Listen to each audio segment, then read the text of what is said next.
کیونکہ اگر واجب ہوگا تو اس کا مطلب ہے کہ وہ بھی مجبور ہو گیا، جبکہ اللہ مجبور، وہ تو بے پرواہ بادشاہ ہے، اللہ الصمد، بے نیاز ہے، اللہ پر واجب نہیں ہے ہم نماز پڑھے تو وہ اجر دے، ہم روزہ رکھے تو وہ اجر دے، لیکن چونکہ اللہ کی صفت ہے رحمان،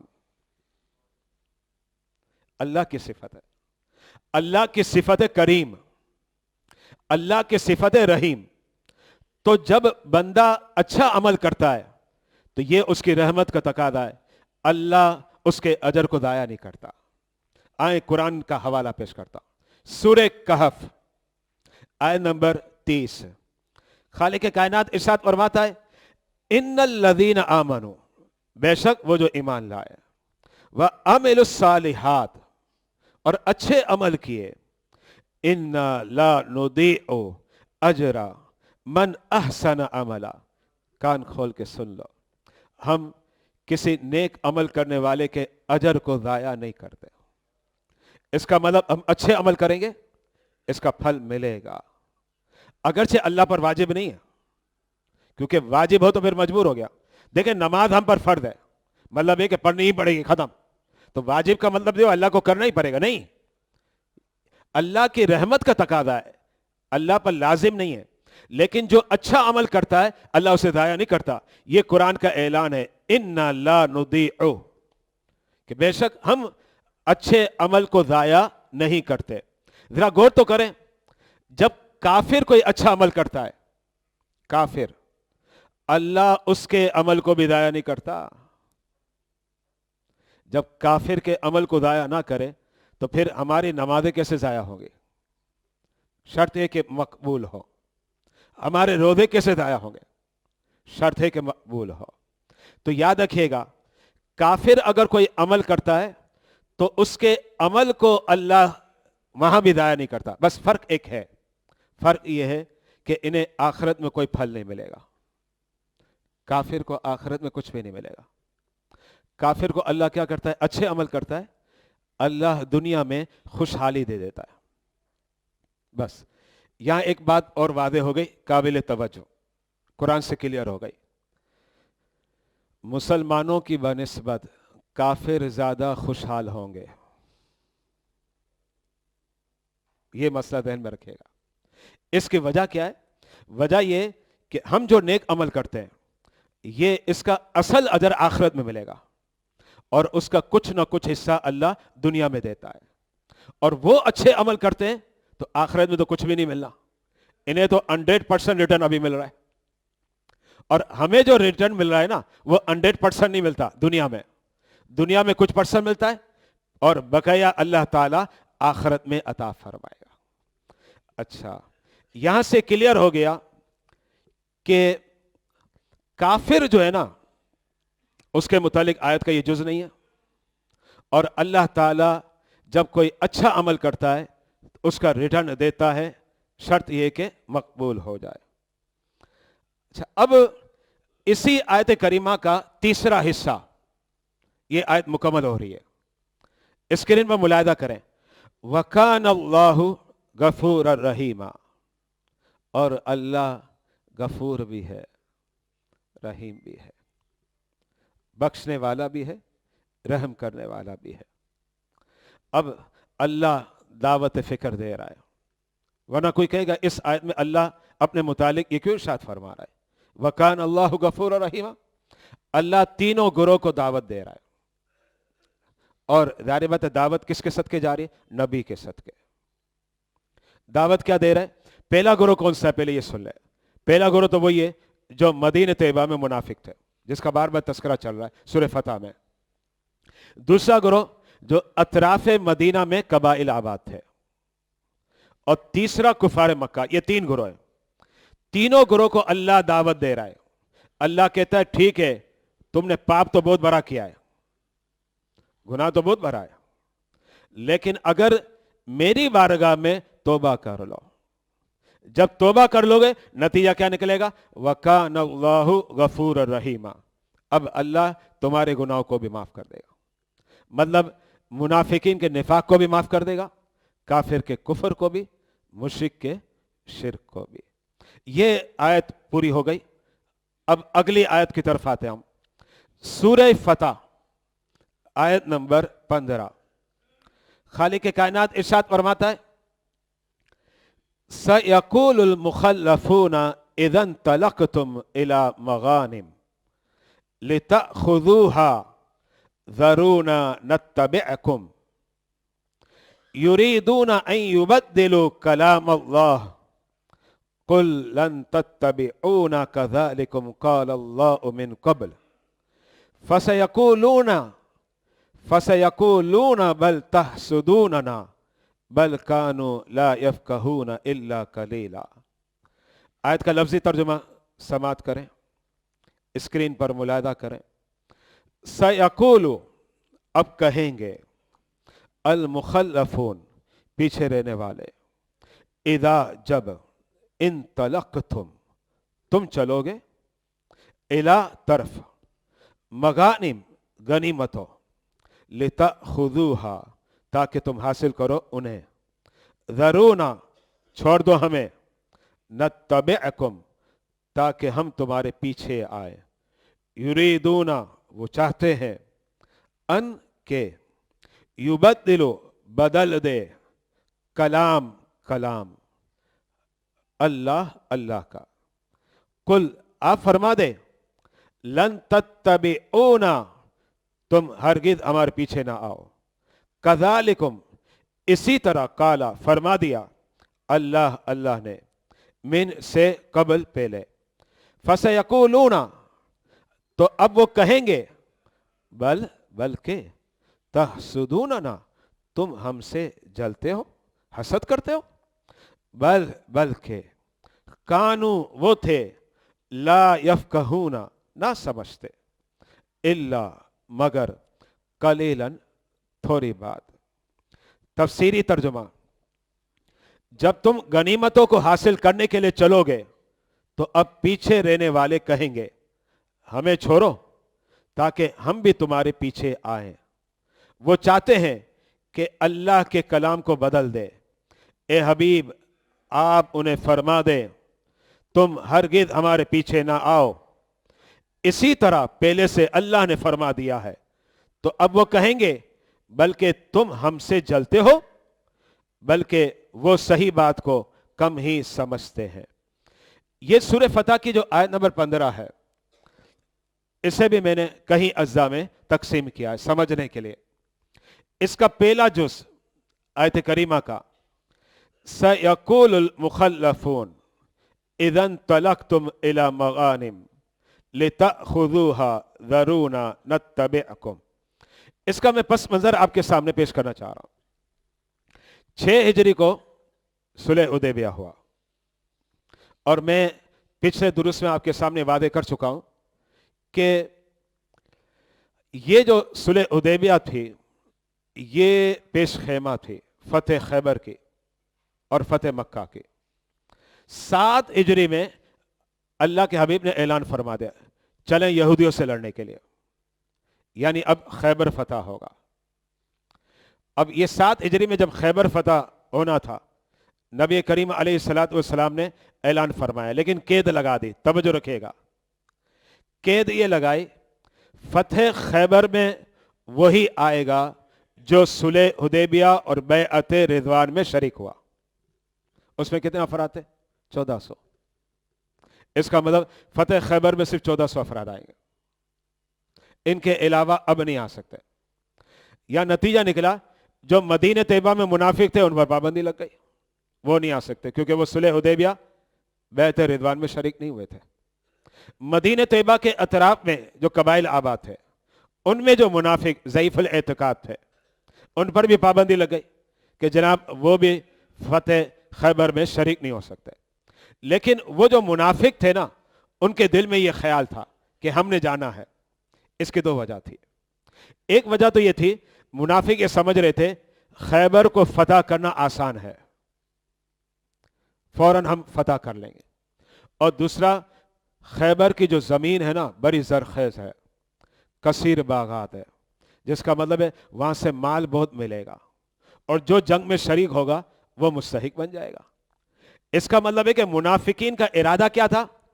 وہ لڑنا نہیں چاہ رہے تھے، جنگ میں نہیں آنا چاہ رہے، وہ چاہ رہے تھے کہ ہم شریک ہوں اور مال حاصل کریں۔ اب اس کے متعلق خالق کائنات نے فرمایا آیت کریمہ کے اس جز میں، وہ جو پیچھے رہ جائیں گے، جو رہ گئے تھے صلح حدیبیہ میں، اور جن کے متعلق آپ نے کہا کہ تم نہیں آ سکتے، وہ کیا کہتے ہیں؟ اذن تلقتم الی مغانم، ہم بھی آتے ہیں تاکہ مال غنیمت ہمیں بھی تو ملے، لتأخذوها ذرونا نتبعکم، ہم تمہارے پیچھے آئیں گے۔ اب یہ منافق کہنے لگے کہ ہم تمہارے پیچھے آئیں گے، لیکن اب آیت کریمہ کے دوسرے جز کی طرف آ جائے۔ دوسرا جز یہ، چونکہ اللہ رب العزت نے اپنے حبیب کو پہلے سے ہی بتلا دیا تھا، منافق کہیں گے کہ ہم نے آنا ہے، اور آپ پابندی یہ لگانا، آپ یہ نہ کہنا منافقین کی انٹری نہیں ہوگی، آپ نے پابندی اس انداز میں لگانی ہے کہ جو صلح حدیبیہ بیعت رضوان میں شریک نہیں ہوا وہ نہیں آئے گا، بس ختم، منافقین رہ گئے۔ تو اللہ نے پہلے یہ بتلا دیا تھا، لیکن اب وہ بار بار ضد کر رہے ہیں، اصرار کر رہے ہیں ہمیں بھی آنے دیا جائے، ہمیں بھی آنے دیا جائے۔ تو اللہ تعالیٰ کہتا ہے یریدون ان یبدلوا کلام اللہ، وہ یہ چاہتے ہیں کہ اللہ اپنے کلام کو بدل دے۔ توجہ رکھیے گا، وہ یہ چاہتے ہیں اللہ اپنے کلام کو بدل دے۔ اللہ کا کلام کیا تھا؟ اللہ کا کلام یہ تھا جو صلح حدیبیہ میں آیا، بیعت رضوان میں آیا، وہی غزوہ خیبر میں شریک ہوگا، اس کے علاوہ کوئی شریک نہیں ہوگا۔ تو اللہ کا کلام یہ ہے، اور وہ یہ چاہتے ہیں کہ اللہ کا کلام بدل دیا جائے۔ کُلًّا نَتَّبِعُونَ كَذَلِكُمْ قَالَ اللَّهُ مِن قَبْلُ، اے حبیب فرما دے میرے رب نے تو پہلے ہی بتلا دیا تھا کہ تم خواہش کا اظہار کرو گے تو تم آ نہیں سکتے۔ یہ میرے رب نے مجھے پہلے ہی بتلا دیا، یعنی نبی کو پہلے سے ہی مطلع کر دیا تھا کہ ابھی منافق یہ کہیں گے، اور آپ پابندی لگا دے کہ اب کوئی منافق نہیں آئے گا، اس جنگ میں شریک نہیں ہوگا۔ پھر اس کے بعد جب منافقین نے دیکھا کہ ہم پر پابندی اور مال سے ہم محروم رہ رہے ہیں، کیونکہ مال غنیمت کثیر تعداد میں ملنا تھا خیبر میں، اور یہ 7 ہجری میں فتح خیبر ہوا۔ فتح خیبر کے بعد مسلمانوں کے بیچ خوشحالی آ گئی، کیونکہ وہ ایسے باغات تھے جو کھجوروں سے بھرے ہوئے تھے اور پھل فروٹ سے بھرے ہوئے باغات۔ خیبر کا جو مقام ہے بڑا بہترین مقام ہے، بڑا خوبصورت، مالی اعتبار سے بھی بہت اچھا مقام ہے۔ اب یہ منافق کہنے لگے، فَسَيَقُولُونَ، منافق کہنے لگے، توجہ رکھے گا، اور کن کو کہتے ہیں؟ صحابہ کرام کو، بل تحسدوننا، تم باتیں کرو، اللہ نے منع کر دیا۔ توجہ رکھیے گا، اللہ نے منع، قرآن نے تو کہہ دیا نا کہ اللہ نے منع کیا، تم کہتے ہو اللہ نے منع کر دیا، نہیں، تم ہمیں اس لیے نہیں لے جا رہے ہو کہ تم ہم سے جلتے ہو۔ بل تحسدوننا، یہ منافق کہتے ہیں کہ تم ہم سے حسد کرتے ہو، اس لیے ہمیں نہیں لے جا رہے کہ ہم بھی مال میں شریک ہو جائیں گے، سارا مال تم لے جاؤ گے تو ہمیں بھی تو حصہ ملنا چاہیے۔ یعنی اس کا مطلب کیا ہوا؟ منافق کا مطمع نظر لڑنا تھا ہی نہیں، صرف مال تھا، صرف مال چاہیے۔ تو رب نے کہا یہ کہنے سچے مسلمانوں سے، بل تحسدوننا، ان مسلمانوں سے کہہ رہے ہیں جو صلح حدیبیہ میں شریک ہوئے، جو بیعت رضوان میں شریک ہوئے۔ رب کہتا ہے کہ یہ لوگ کہتے ہیں تم ہم سے حسد کرتے ہو، اس کا مطلب ہے کہ سچے مسلمانوں کے خلاف جملے کسنا منافقین کا شیوا ہے۔ اب دیکھیں ان منافقین نے بیعت رضوان میں جو شریک ہوئے ان کے بارے میں کہتے تم حسد کرتے ہو، اور آج کے بدبخت منافق صحابہ کرام کے بارے میں کیا کہتے ہیں؟ یہ تو کافر ہو گئے تھے، معاذ اللہ، کوئی بچا ہی نہیں تھا، نبی نے پردہ فرمایا سارے کافر ہو گئے، معاذ اللہ، یہ کہنے لگ گئے الامان والحفیظ۔ یعنی ذرا غور کریں، وہ جو منافق صحابہ کے بارے میں کہہ رہے کہ تم ہم سے جلتے ہو، تم ہم سے حسد کرتے ہو، اور آج کے جو منافق ہیں وہ بھی صحابہ کے متعلق کہہ رہے ہیں کہ نہیں یہ تو کافر ہو گئے، یہ معاذ اللہ مشرک ہو گئے، الامان والحفیظ۔ اسی آیت کریمہ میں چوتھا حصہ، بل کانوا لا یفقہون الا قلیلا، رب نے کہہ دیا ان کے سمجھ میں ساری باتیں نہیں آتی،